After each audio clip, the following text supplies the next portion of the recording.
Assalamualaikum warahmatullahi wabarakatuh. Yang terhormat Ibu Novia Endela MPD dan teman-teman semua yang saya banggakan. Perkenalkan, nama saya Abdullah Rojak Tama dengan nomor ibu mahasiswa 2021 01 01 099. Dan di sini saya akan membahas tentang ragam bahasa. Pengertian ragam bahasa. Ragam bahasa adalah variasi bahasa yang menurut pemakaian yang berbeda-beda, menurut topik yang dibicarakan, menurut hubungan pembicara, kawan bicara, orang yang dibicarakan, serta menurut medium pembicara. Batchman 1990. Seiring dengannya perkembangannya zaman sekarang ini, masyarakat mengalami perubahan sehingga bahasa pun mengalami perubahan. Perubahan itu berupa variasi bahasa yang dipakai sesuai dengan keperluannya. Ragam bahasa menurut pendidikan. Ragam bahasa menurut pendidikan terbagi atas ragam baku dan tidak baku. Beberapa penyusunan buku seperti Edenal Arifin dan S. Amran Tasai 1999 mengatakan bahwa pada dasarnya ragam tulis dan ragam lisan terdiri pula atas ragam baku dan ragam tidak baku. Ragam baku menggunakan kaidah bahasa yang lebih lengkap dibandingkan dengan ragam bahasa tidak baku. Ragam ini terdapat dalam karya-karya ilmiah, laporan-laporan, seminar, pidato resmi, wawancara resmi atau pidato kenegaraan. Sementara itu, ragam tidak baku terdapat pada penggunaan bahasa sehari-hari, seperti di pasar, dalam pembicaraan tidak resmi, artikel populer, media televisi, terutama dalam acara hiburan, seperti wawancara tidak resmi, wawancara dengan artis atau tokoh masyarakat, sinetron, dan sebagainya. Ciri-ciri ragam baku. 1. Mantap artinya sesuai dengan kaidah bahasa. Sebagai contoh, kalau kata rasa dibubui awalan pe akan terbentuk kata perasa. Kata raba dibubui pe akan terbentuk kata peraba. Oleh karena itu, menurut kemantapan bahasa, kata rajin dibubui pe akan menjadi peladin, bukan pengrajin. Kalau kita berpegang pada sifat mantap, kata pengrajin tidak dapat kita terima. 2. Dinamis artinya tidak statis, tidak baku. Bahasa baku tidak mengkehendaki adanya bentuk mati. Sebagai contoh, kata langganan mempunyai makna ganda, yaitu orang yang berlangganan dan toko tempat berlangganan. Dalam hal ini, tokonya disebut langganan dan orang yang berlangganan itu disebut pelanggan. 3. Cendekia. Ragam baku bersifat cendekia karena ragam baku dipakai pada tempat-tempat resmi. Pewujud ragam baku adalah orang-orang yang terpelajar. Hal ini dimungkinkan oleh pembinaan dan pengembangan bahasa yang lebih banyak melalui jalur pendidikan formal sekolah. Isi bahasa baku mengungkapkan pemikiran yang teratur, logis, dan masuk akal. Di samping itu, ragam baku dapat dengan tepat memberikan gambaran apa yang ada dalam otak pembicara atau penulis. Selanjutnya, ragam baku dapat memberikan gambaran yang jelas dalam otak pendengar atau pembaca. Ragam bahasa Indonesia berdasarkan topik pembicaraan. Berdasarkan topik pembicaraan, ragam bahasa terdiri atas ragam politik, ragam hukum, ragam sosial dan fungsional, ragam jurnalistik, serta ragam sastra. A. Ragam politik. Bahasa politik berisi kebijakan yang dibuat oleh penguasa dalam rangka menata dan mengatur kehidupan masyarakat.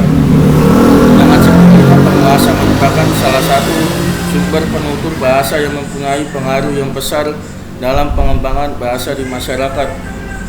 B. Ragam hukum. Salah satu ciri khas dari bahasa hukum adalah penggunaan kalimat yang panjang dengan pola kalimat luas. Diakui bahwa bahasa hukum Indonesia tidak terlalu memperhatikan sifat dan ciri khas bahasa Indonesia dalam strukturnya.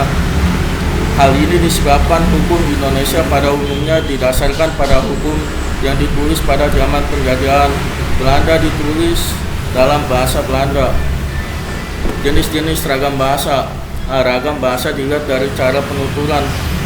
Berdasarkan cara pandang penutur, ragam bahasa dibagi menjadi 4, yaitu sebagai berikut. Satu, ragam dialek.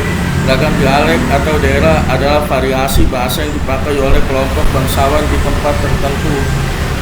Dalam istilah lama disebut dengan logat. Logat bahasa Indonesia orang Jawa tampak dalam pelafalan. B. Pada posisi awal nama-nama kota seperti Bandung, Banyuwangi, atau realisasi pelafalan kata seperti Pendidikan, Tabraan, Kenayan, Geraan. Logat daerah yang paling kentara yakni dari segi tata bunyinya logat Indonesia yang dilafalkan oleh orang Tapanuli dapat dikenali misalnya karena tekanan kata yang amat jelas. Dua, ragam terpelajar. Tingkat pendidikan penutur bahasa Indonesia juga mewarnai penggunaan bahasa Indonesia.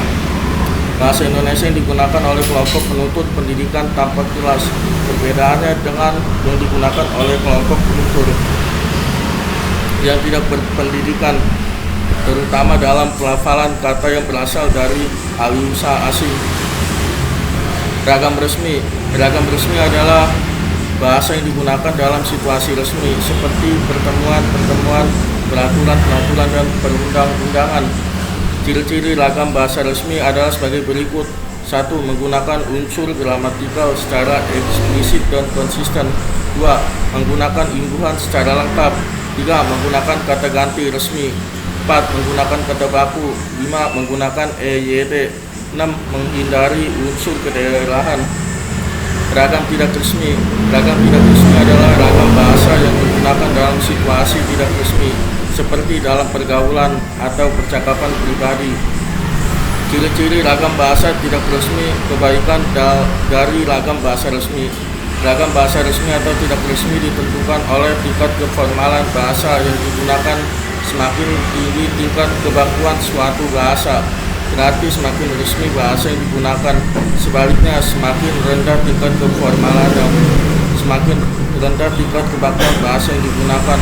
Sugono 1998. Ragam bahasa dilihat dari cara berkomunikasi. 1. Ragam lisan. Ragam bahasa lisan adalah suatu ragam bahasa yang dihasilkan oleh alat ucap, organ of speech. Dalam ragam bahasa lisan ini, kita harus memperlihatkan beberapa hal seperti tata bahasa, kosakata, dan lafal dalam pengucapannya. Dalam hal ini, dengan memperhatikan hal-hal tersebut, pembicara dapat mengatur tinggi rendah suara atau tekanan yang dikeluarkan, mimik atau ekspresi muka yang ditunjukkan, serta gerak tangan atau isyarat untuk mengungkapkan ide sang pembicara. Contoh ragam lisan yakni meliputi hal-hal berikut ini. A. Ragam bahasa cakapan. B. Ragam bahasa pidato. C. Ragam bahasa kuliah. D. Ragam bahasa panggilan. Ciri-ciri ragam bahasa lisan yakni seperti di bawah ini. A. Memerlukan kehadiran orang lain. B. Unsur gramatikal tidak dinyatakan secara lengkap. C. Terikat ruang dan waktu. D. Dipengaruhi oleh tinggi rendahnya suara. Terima kasih. Assalamualaikum warahmatullahi wabarakatuh.